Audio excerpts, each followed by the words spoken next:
Welcome back to the Last Days Book Club. We're reading the book I Will Die Free by Noble Alexander with Kay Rizzo. The remarkable story dictated by the young pastor Noble Alexander and his life in a Cuban prison where he was falsely accused in 1962 of plotting to assassinate Fidel Castro. He was determined to fight to stay alive and remain faithful to his Lord inside the very gates of hell. In chapter 1, we read of his arrest on his way home to his young wife and 2-year-old child from the first night of an evangelistic series for the youth of his church. He was stopped 1 block from his home and taken by Cuban G2 officers, the Cuban equivalent of the Russian KGB, to their headquarters.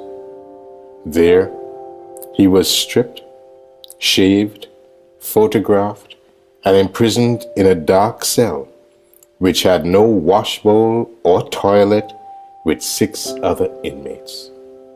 The stench of human excrement was unbearable, and the food was filled with maggots and smelled worse than the human waste in the cell. Little did he know at the time that he would not be freed for another 22 years.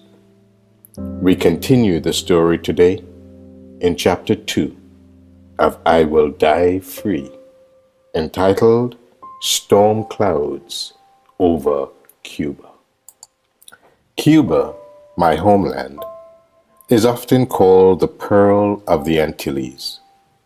When Christopher Columbus landed on Cuban shores, he wrote in his journal that he had found the most beautiful land that human eyes had ever seen.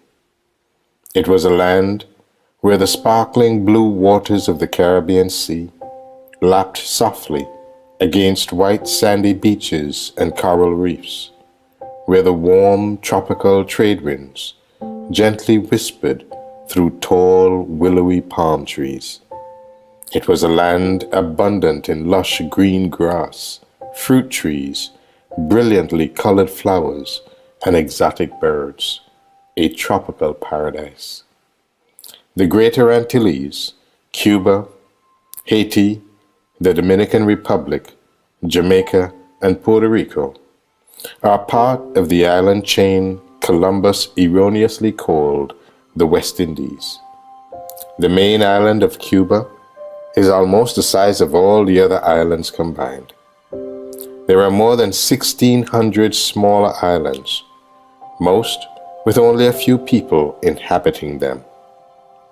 One exception is the Isle of Pines, about 90 miles south and east of Havana. As a boy, studying the geography of my country, I never imagined how well I would one day become acquainted with the deadly yet beautiful Isle of Pines. Many have compared Cuba's elongated shape to a hungry alligator, with the capital city of Havana in the north resting on its tail, and Santiago de Cuba in the south in its open jaws. During my growing up years, Fulgencio Batista had ruled Cuba, first through a series of puppet presidents from 1934 to 1944, and then from 1952 to 1958 as the head of government himself. Cuba was regarded as many as the tropical playground of the United States. United States businesses invested heavily in the development of the country. In later years, Batista was rumored to have amassed a large fortune, $300 to $400 million, for himself at the expense of his countrymen's needs, along with rumors of extreme brutality against those who opposed him. His avarice and cruelty paved the way for the young, charismatic revolutionary Fidel Castro and the subsequent rise of communism. This is what the history books will tell you. Native Cubans have a slightly different tale to tell. As a small child, living in the small island community of San German on the southern side of the main island, I was unaware of politics and government strife. My parents, both of pure African descent, emigrated to Cuba in their youth. My father from Trinidad and Tobago, and my mother from Jamaica. There, in the southern province of Cuba, they had met and married. My father, an auto mechanic, trained to become the best lathe man in the community of San German. He owned his own shop, and because of his reputation for exceptional work, he contracted regularly for jobs at the American Naval Base in Guantanamo. This involved many miles of travel to and from the base. Neither he nor my mother appreciated having him away from the home and his family so often. Certain that his work at the naval base would continue indefinitely, he called a family council and decided that he would sell our home in San German and move south. Once there, he established a new shop in the seaport town of Caimanera. 2 years after our move, my father was working on his lathe when one of the grips broke. The high-speed machine swung free and hit him in the chest. His injuries hospitalized him for 2 weeks. During his hospital stay, he decided it was time for him to teach me the business. After a short recuperation, my father announced his intentions.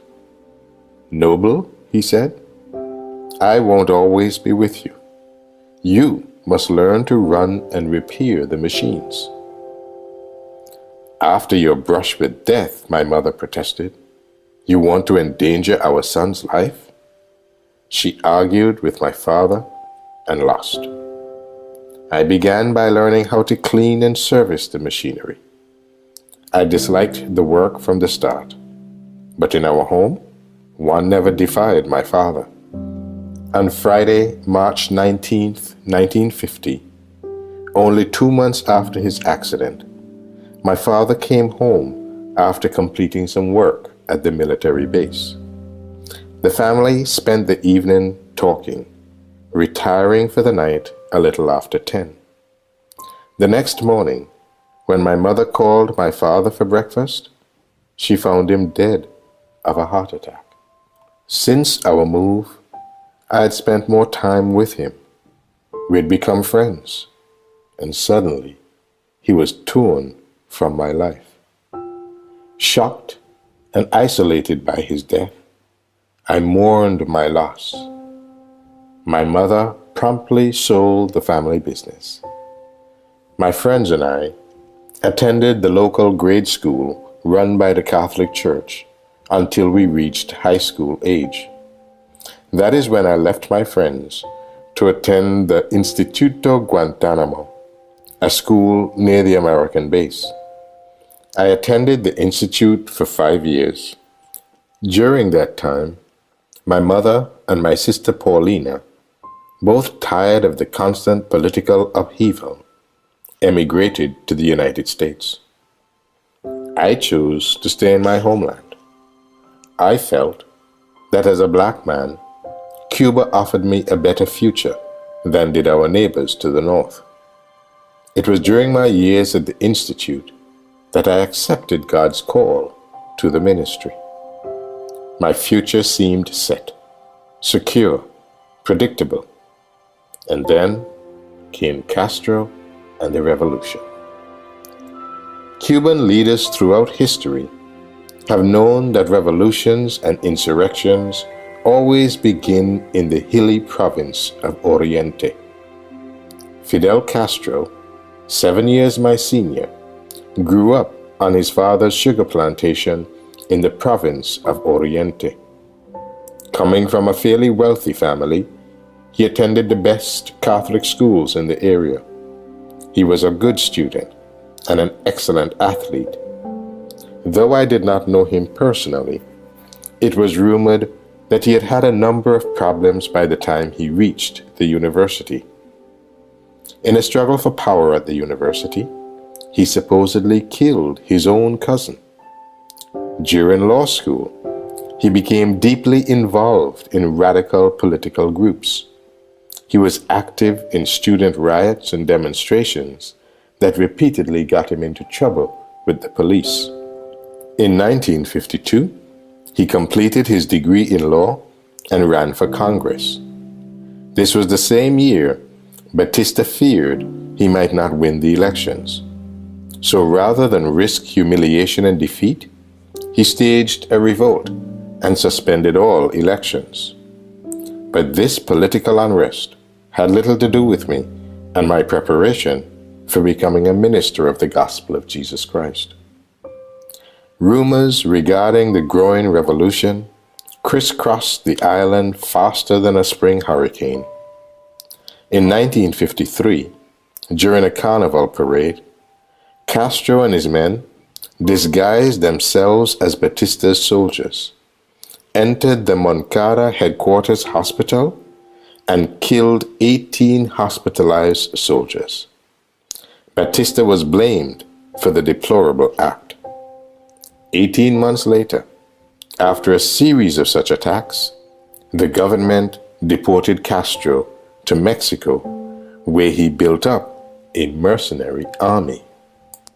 In 1957, with monies collected from people in the United States and South America, and with the help of former President Carlos Prio Socarrás, Castro and his men slipped back into Cuba and again committed despicable acts against the people of Cuba, all while disguised as Batista's men. The people, logically, turned against the Batista regime. Many Seventh-day Adventist leaders, while not politically active, believed that Castro would have the power to build a more stable condition for the country. In the Sierra Maestra, sympathetic church leaders became more directly involved, not with the fighting, but with the feeding and guiding the revolutionary soldiers. More and more Cubans joined the movement. In the final days of 1958, it became evident that Batista's days as leader of Cuba were numbered. Rather than face defeat, Batista slipped out of Havana on December 31st and headed for the Dominican Republic. 2 days later, on January 2nd, 1959, rebel troops took over Santiago de Cuba and began a week-long triumphal march northwest to the capital city of Havana. Castro and his men arrived in Havana sporting their rosary beads, a ploy to convince the fervent Catholics that the revolutionaries were indeed loyal to the church. A closer look revealed a different picture. His cornerstone men, like Ernesto Che Guevara from Argentina, Camilo Cienfuegos, a member of the Cuban Communist Party, and Raúl Castro, Fidel's brother, who at age 15 had visited the USSR, were staunch communists. After placing these men and others like them in key positions in the Cuban government, Castro began to use plainclothes military men to harass the churches.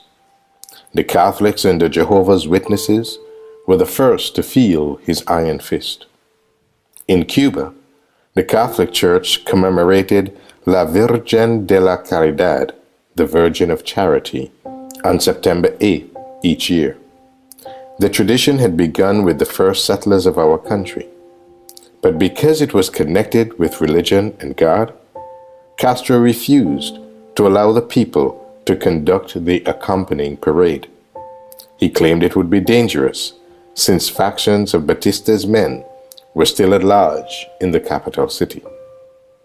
The priests decided that the people would hold their parade anyway.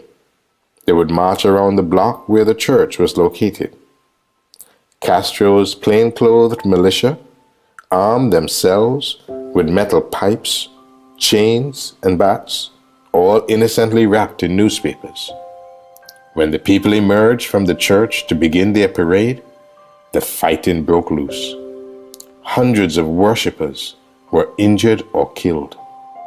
Batista's men were blamed, but the people of Havana knew better. From this event on, Castro removed his mask of innocence. He openly deported priests to Spain and incarcerated his countrymen en masse. The Jehovah's Witnesses' conflict with Castro centered around their refusal to serve in the military and salute the flag. Furious at their defiance, Castro arrested them by the score and confiscated their properties and belongings. Then had them thrown into prisons, mainly the Isle of Pines and Combinado del Este. They were stripped, beaten, and thrown into cells filled with homosexuals. By this time, I had finished my education at the Institute and was working with Pastor Vasquez in the city of Marianao as a youth pastor. I also sold Christian books to supplement my income from the church. We knew from the start that it was only a matter of time till Castro would begin harassing other Christian organizations, including us, the Seventh-day Adventists. Castro's Marxist regime viewed the church as a threat. During the revolution, Castro's people had nicknamed him El Caballo, the horse. So when our pastors preached on the beast of revelation, they were accused and convicted of fomenting political rebellion. Within months of Castro's coup, the governmental leanings towards communism became evident, even to the non-political population of the country. The new leader had promised that his revolution would bring sweeping changes to Cuba, its economy, government, and way of life for its people. And it did. In 1959 and 1960, Castro still had not declared himself to be a communist. Yet the flowery speeches he delivered at public rallies fell crushed beneath the boot of flagrant injustice. Once certain of his power, Castro rounded up his enemies, charged them with committing crimes against the revolution, and conducted speedy mock trials. Some were sentenced to prison, others were publicly executed. Journalists declared that his treatment of his enemies was similar to the way Russia disposed of its dissenters. Like Hitler's youth movement in Nazi Germany and Mao's Red Guard in Communist China, Castro organized a children's group called the Pioneers. Its members possessed unlimited authority. They broke into homes, ate whatever food they desired, ordered citizens to turn out their lights for the evening, and took personal possessions, all confiscated as the people's property. Anyone with a shortwave radio would be accused and found guilty of listening to the enemy's voice. The least infraction, real or imagined, was considered a crime against the state. And crimes against the state never went unpunished. Relations with the United States worsened after Castro nationalized all American-owned oil refineries. The United States placed an embargo on all trade with Cuba, and Castro retaliated by confiscating all U.S. businesses in Cuba. On January 2nd, 1960, Castro charged that all the employees of the U.S. Embassy in Havana were spies. Within 48 hours, all embassy staff members were removed from the country, and the angry U.S. government broke all diplomatic relations with my country. When Castro first came to power, many Cubans escaped from their homeland, including a large number of doctors, lawyers, writers, professors, and engineers. They left rather than have to work for the new government. During that time, I helped many of my personal friends and church members join the Exodus. My mother and sister, now living in Massachusetts, urged me to leave Cuba for the United States while I could still escape. I would have, except for one complication. By now, I had met and married Iraida. She and I had discussed applying for a visa for some time. However, before we could leave the country, my young bride became pregnant. Unfortunately for us, the new government passed a law that did not allow any pregnant woman to leave Cuba. Too late, we realized that we would not be going anywhere, at least not until after the new baby arrived. Maybe later, we consoled ourselves, maybe 6 or 7 months after the birth of our first child. When Castro saw how many professional and educated people had applied for visas to leave the country, he closed the borders. Yet in spite of his best efforts, people continued to slip past border guards and the secret police. And I admit, I assisted my brothers and sisters when and wherever I could. It is difficult to understand how precious were the liberties we Cubans lost. Perhaps no one knows until they're gone. Then came the planned Bay of Pigs, April 15th to 17th, 1961. Cuban counter-revolutionaries, along with the American CIA, planned to invade the island along a remote area of beach called the Bay of Pigs. With the help of air cover promised by the United States military, they would retake the island from Fidel Castro's Revolutionary Army. In Cuba itself, former Batista supporters and others who opposed the communist takeover of their country prepared for the invasion. Castro and his soldiers, having learned of the planned invasion days before the event, rounded up hundreds of people in the major cities of Havana and Marianao. He locked up 70% of the inhabitants, male and female, in schools, hospitals, stadiums, warehouses, even the zoo, any place they could convert into a prison. At the same time, the regime commandeered the home of Marquez Sterling, one of the earlier presidential candidates killed during the revolution, turned it into the Cuban equivalent of the Russian KGB headquarters, and called it G2.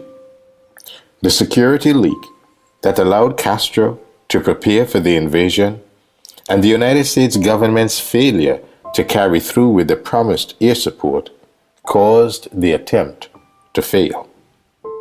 After the Bay of Pigs fiasco, Fidel Castro's paranoia intensified. He had his agents searching for American CIA agents around every street corner and behind every sugarcane plant on the island. The most innocent action on the part of a private citizen came under immediate suspicion. Many of my friends faced his firing squads. Friends like Armando Rodriguez, Perez Lopez, Jesus Cueva, and Enrique Hernandez. Others were taken into custody and simply disappeared, never to be heard of again. Protestant ministers and Catholic priests were particularly suspected to be CIA agents because of the international connections that their positions afforded. Like other Christians throughout Cuba, my wife and I lived in fear. Each time I left home, Iraida and I kissed one another goodbye, knowing we might never see each other again this side of heaven. The first time I held my newborn son in my arms, I wondered if I would live to see him grow up into manhood. Yet, in spite of the hassles, in spite of the raids, and in spite of the killings occurring around us, I believed that I had a job to do. More than ever before, the terrified people of Cuba hungered for the assurances found only in the Word of God. More than ever, they needed the hope for a better tomorrow. The end of chapter 2 of I Will Die Free. Chapter 3 of I Will Die Free, entitled Company in Cell Number 2. The once-a-day arrival of food broke the monotony of prison life. After the first meal of less than fresh meat, our daily diet consisted of a 4-ounce serving of a pale yellow gruel made with cornmeal and water, alongside a slice of rock-hard bread. Fat white worms floating on the surface of the gruel supplied us with protein. But no matter how hard I tried, I couldn't make myself ingest either the gruel or the bread. The other prisoners didn't mind benefiting from my delicate stomach. I sensed they were wondering how long I would hold out before I began eating the putrefied food. As I watched the other prisoners eat, I wondered how long each man had been incarcerated in this hole of death. From the little I could see, some of them had been here for quite some time. What had each one done to deserve such inhumane treatment? Murder? Theft? Black marketing? Member of the underground? I could only imagine the extent of their crimes against the country.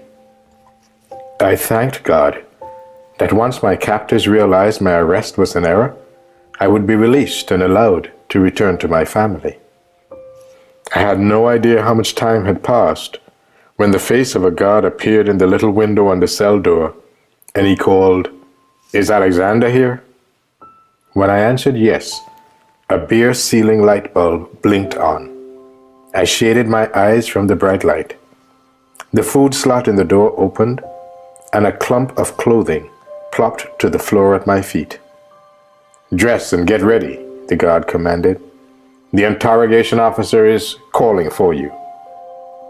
I picked up a blue and white striped t-shirt and slipped it over my head and slipped into a pair of red overalls. As I adjusted the straps on my shoulders, I glanced down at my garb and chuckled in dismay.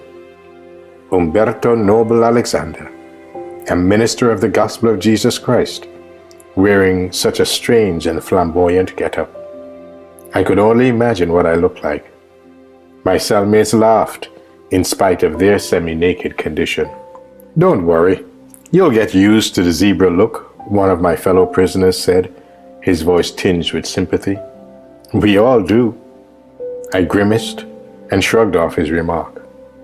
Inside I thought, there's no way I'll be here long enough to get used to any of this. Yet my reason wrestled with a nagging disquiet within me. What if the worst happened? What if I were not released? No. I shook myself in disgust. I would not think such negative thoughts. I had to believe that any mistake the military police might have made would be cleared up quickly and efficiently. I just needed the opportunity to talk with someone in charge, and I'd be on my way home. Steel scraped against steel as the massive door swung open. I stepped out of the cell into the faintly lighted hallway. A wave of fresh air greeted me.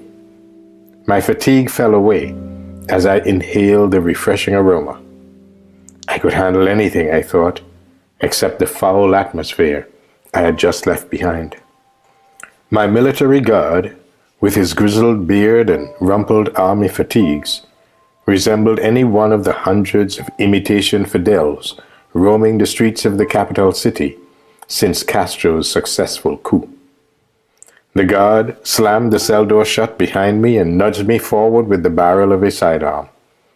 Our footsteps echoed down the long, empty corridor.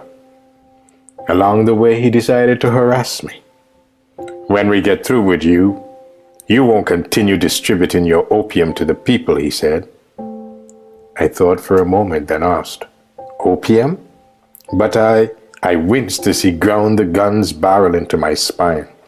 "The opium of the masses," he snickered. "Christianity." As I walked, with the gun pressing against my backbone, I smiled in spite of my pain. Of course, the gospel of Jesus Christ, opium of the masses, according to the Castro regime. Is that the reason I've been arrested? For preaching the gospel? One of his hands grasped my left arm, and his other hand leveled the gun at me as we proceeded through the labyrinth of gray, tomb-like hallways, barred doors, and uneven stone stairwells. As we trudged the length of the corridor, I saw no one, I heard no one. Suddenly, he ordered me to stop, then turned me to face a large metal doorway. In code, my guard escort rapped on the door. The door opened, and the guard shoved me inside a small interrogation room. A wave of cool, refrigerated air hit me, as if I were stepping into a cold storage locker. I would learn later that the room's temperatures could range anywhere from scalding hot to a deep freeze cold, according to the designs of the interrogator and the degree of discomfort to be inflicted upon the prisoner. A man I immediately identified as the officer in charge, in spite of his civilian attire, paced back and forth behind a small metal desk. His scraggly beard imitated the mustache and beard worn by his commander-in-chief, Fidel Castro. With his hands folded behind his back and his chin jutting forward, he strutted like a lightweight bantam rooster anticipating a championship cockfight in the center of Havana. For a moment he stopped pacing and leveled his gaze at me. The cold glint in his eyes contradicted the friendly tilt of his head and the slight smile on his lips. An empty metal chair stood in front of the desk. Without a word, my guard escort and a second soldier who had been standing in the shadows grabbed me and stripped off my clothing. For some time I stood naked, waiting for further instructions, while the three men, each dressed in heavy, warm clothing, laughed and talked among themselves. "The revolution will last forever," my interrogator declared as he seated himself in the chair behind the desk. "Yes," the second soldier agreed, gesturing with his arms. "It is great and invincible." "It will surely last for more than 1,000 years, my guard escort replied. "I do not know if there is an eternity, but if there is, the revolution will outlast it." I trembled from the cold as the three men extolled the virtues and the longevity of Castro's revolution. After a few minutes, as if to purposely allow the cold air to seep into my body, the interrogator ordered me to sit on the empty metal chair. I obeyed. When I sat down, the second officer turned on the light fixture above my head. An 800-watt light bulb, directed straight into my face, blinded me. I blinked, but could not escape the light's intense glare. I closed my eyes, but the intense light penetrated my eyelids, causing intense pain in my eyes. "Father," I prayed silently, "you have promised to be with me. Be with me now. Give me the strength to endure." I took a deep breath and waited. From experience, I know there are 3 things you never do when being questioned by government agents: speak before spoken to, ask questions, or volunteer information of any kind. After a few uncomfortable moments, the officer in charge fired his first question at me. Why were you going to Guantanamo? Guantanamo? I asked. Surprised at his question, I needed time to think. What was he leading up to? Nothing made sense. Whenever I'd been questioned earlier, it was about other people's activities, not mine. Yes, Guantanamo. Then I remembered a trip Iraida and I had made a few weeks earlier. We had driven down to the Oriente province to see members of my family. I decided he must be referring to that trip. To visit my relatives. My interrogator snorted his disbelief. Though I could see nothing beyond my circle of blinding light, I could hear the sound of a pencil tapping impatiently against the metal desktop. We know that you went to see MacDonald. MacDonald? My voice betrayed my surprise. Sir, I don't know any MacDonald. I sifted through the bits of street gossip and underground hearsay I had picked up at various times. Oh yes, I thought. I had heard rumors about an American doctor at the United States Naval Base in Guantanamo and of his alleged attempts on Castro's life. But I'd never met the man. Dr. MacDonald, the man leaned across the desktop into the light. You know him? The officer's patronizing tone matched the sarcastic smirk on his face. He's a doctor at the hospital on the base. You know that because you went to see him. Apparently pleased with the grenade of information he tossed my way, my interrogator folded his arms and leaned back in his chair. These guys are just looking for something to hang me on, I thought. Well, they'll just have to look harder. I straightened my shoulders, elevated my chin, and stared straight ahead into the darkness that engulfed my interrogator's face. In a clear, measured tone, I answered, I repeat, sir, I do not know any doctor by the name of MacDonald. The scrape of metal against the rough concrete reverberated off the bare cement block walls as my tormentor jumped to his feet. I could hear him pace out his anger. Without a word, he rounded the desk.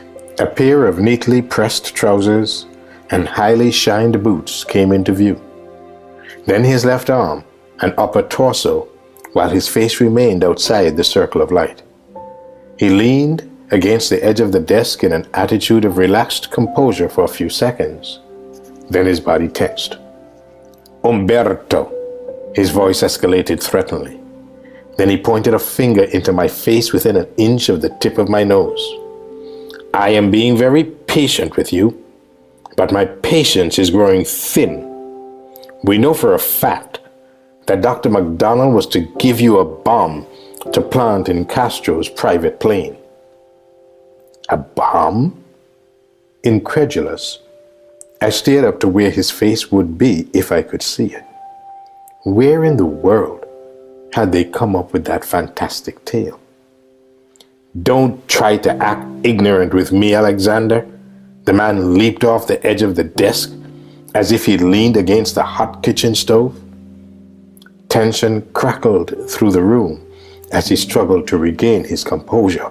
Yes, a bomb, his voice cracked, revealing his disbelief and frustration. Taking a few seconds to re-establish his arrogant demeanor, he snapped about and strolled back to where I sat. We know, he said, dragging out the no meaningfully. We know you know him. I shook my head and shrugged my shoulders. Well, you all know more than I do.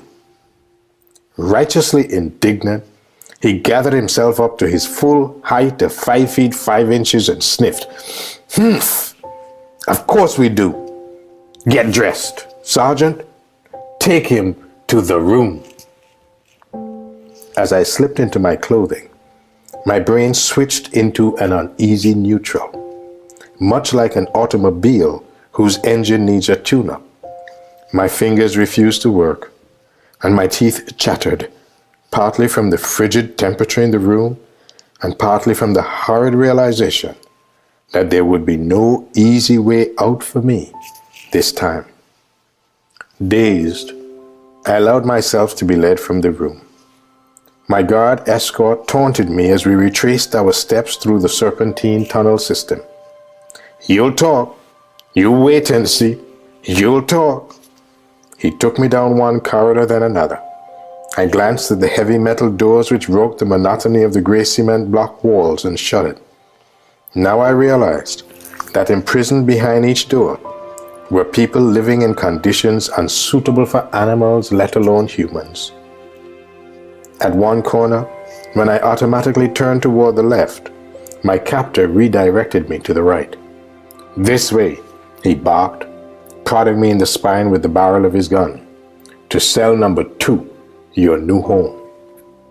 I brightened for a moment. Perhaps conditions would be a little better in cell number 2.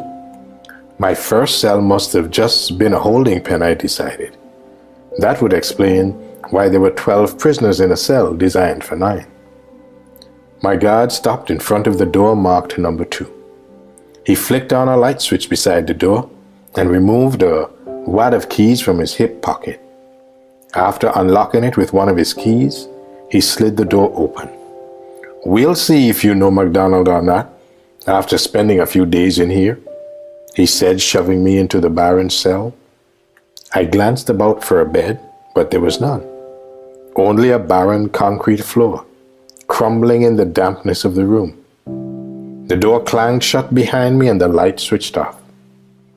Thinking I was alone, I shrugged and sat down on the cold, damp floor. Exhausted, I lay down and closed my eyes, hoping to block out the last 72 hours of my life. Maybe if I sleep for a while, I thought. I curled up into a fetal position, but my hip bone and elbow soon protested. I rolled from side to side, trying to find a comfortable position. I wondered how long they would keep me here, isolated from the other prisoners. How long would I be able to stand the isolation? Before 5 minutes had passed, I learned that my first supposition had been inaccurate. I was not alone in the cell. To the contrary, I could feel tiny feet scurrying across my scalp. I reached up to brush the intruder away, only to discover that my uninvited cellmate hadn't come alone. Out of the nooks and crannies in the walls and broken chinks of concrete swarmed hundreds of bedbugs, cockroaches, and gopher rats. Everywhere I touched, some creature darted out of my reach. I shrank back against the wall and curled my body into as tight a ball as possible, only to hear the deadly hum of mosquitoes circling my newly shaven head. I flailed my arms and legs in a wild frenzy, occasionally connecting with some creature or another. When I felt the warm body of a jungle snake slithering down the side of my neck and onto my chest, I leaped to my feet and threw it across the cell. I glanced about frantically. How many other snakes hung, ready to drop from the ceiling onto my shoulder? Within minutes, I seriously wondered how long it would take before I went insane or got bitten by a rat or a poisonous snake and died. It seemed like a lifetime. But in less than 5 minutes, the ceiling light switched on, and my scurrilous cellmates scattered or slithered back into their hiding places. I stood and brushed the remaining vermin from my underpants. The door to the cell slid open. My grinning guard chuckled at the look of horror that must have been on my face. He waved me into the hall and escorted me back to the interrogation room. This time, the room was warm, and I was seated on a cushion in front of a different interrogator. The officer in charge clicked his fingers. My guard snapped to attention, adjusted the air conditioning dial, then aimed the 800-watt spotlight into my eyes. "Alexander," the new interrogator snarled, "you must understand. I mean business. When was Dr. MacDonald going to give you the bomb?" I whispered a short prayer for strength and took a deep breath. "I know nothing about such a bomb." Do you admit to visiting Guantanamo? Yes. For what purpose? One of my sisters lives on the Cuban side of town. I visited her. The man beyond the circle of light leaned forward. His voice lost the edge of anger he had originally exhibited. Now look, Alexander. We only want to know one thing. How did you plan to sneak the bomb on board the plane? I remained silent, since I knew nothing of the assassination plot he described. His chair scraped against the concrete floor, and for a few minutes I could hear him pace back and forth behind the desk. You do not want to answer because of your contract with the American CIA.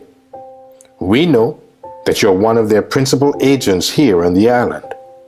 The voice moved closer until I knew my interrogator stood within inches of me. You did not notice the pillow on which you are seated? He asked. The tone of his voice curled around me like a snake waiting to strike. It is the cushion in which you plan to hide the bomb in order to place it on board the airplane. I looked down at the royal blue cushion beneath me. Blinded by the light, I could not make out any details. The interrogator banged his fist on the table and shouted, "Sergeant, take him out of my presence before I kill him." The guard grabbed my arm and hauled me to my feet. "Maybe a little while longer in the room will loosen your tongue," the officer in charge growled. "Braver men than you have entered that room strong and stalwart and left broken when they survived the toil." The metal door slid open, and my guard dragged me into the hallway. I stumbled. He swore and jabbed his gun into my side. I struggled to catch my balance. I felt lightheaded as waves of exhaustion and hunger swirled through my brain. The walk back to cell number 2 seemed endless. Once back inside the cell and with the overhead light blinked off, I stood frozen at the center of the cell, waiting for my cellmates to return. And they did, with a vengeance. Since I had no idea how long I would be incarcerated in the room, I realized I couldn't remain standing. Sooner or later, I would have to sit down. Again, I drew my legs up into a tight ball and leaned against a wall. I swatted at my tormentors, hoping to frighten them enough to snatch a short cat nap. It worked for a few minutes. I awakened to gopher rats gnawing at my toes. An army of cockroaches marched across my stomach, leaving behind an abominable odor. Minutes later, the overhead light came on, and the creatures of darkness retreated. When the cell door slid open, I couldn't decide whether to be grateful for the reprieve or fearful for my immediate future. I was taken back to the interrogation room in order to sit on the same cushion. A different officer, one I'd never seen before, stood in front of me. I could sense the presence of a second officer standing behind me. "Alexander," the new interrogator began, "what were you preaching about in your so-called revival meeting?" "My sermon was about the origin of sin and its consequences," I replied. The interrogating officer pounded the tabletop and snarled. "You said that Fidel was a devil, didn't you?" "You said that, not I. Moreover, I never once mentioned the word devil in my sermon, nor did I mention the word Fidel." I paused. "In fact, if your agent taped the service as I suspect he did, we can go over it together to prove that what I say is true." The first officer straightened and paused for a moment. "Noble, if you cooperate with us, we can make life much bearable for you. You will be rewarded with fruit, rice, beef, if you cooperate." He waited for me to speak. I didn't. "Fine. If you don't want to talk, we'll give you a sheet of paper and pencil. You can write out what you were doing. I mean your counter-revolutionary activities." He handed me a piece of notebook, paper, and pencil. Having nothing else to do, I began drawing Christian crosses. The officer in charge glanced down at my sketches. Furious, he ripped the paper from my hand and crumpled it in his fist. "Give him a phone call," he shouted. For an instant I thought, good, now I can call Iraida to let her know. Then I discovered that my captor was speaking of an entirely different kind of phone call. Simultaneously, two large hands slapped both of my ears with such force that the slap lifted me off the cushion and into the ear. Intense pain shot through my ears. Tears sprang into my eyes. I was certain my eardrums had burst. I felt dizzy from the pain. I will be deaf for the rest of my life, I thought.